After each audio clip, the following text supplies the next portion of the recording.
Andito nga pala ako sa may ano, sa Kapalungga. Dito sa may ano, sa may mga beach. So ano daw ito, tinatawag daw nila ito na ano, selfie beach or ano, tinago beach, awang ko lang. Hindi ko alam. Pero napakaganda dito. Oh, mga kautoy, ayan. Oh, grabe.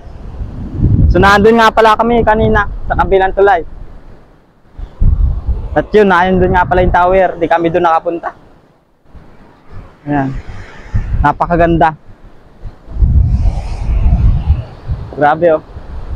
Siyempre, naayon nga pala yung aming mga ano, sasakyan, rider. Rosie. Charot. Oh, ayan.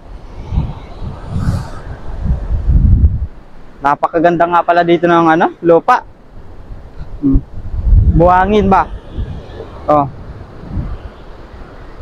Siyempre masarap dito maligo oh. Lalo na pag may alon-alon. Oh.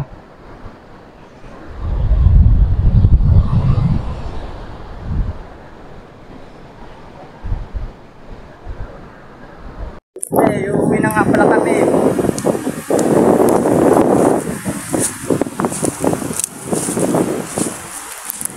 Ayun na nga pala yung sasakyan. Rider Rosie 125. At napakaangas nga pala ng helmet ko dyan, no? Kulay pink. Niraman lang.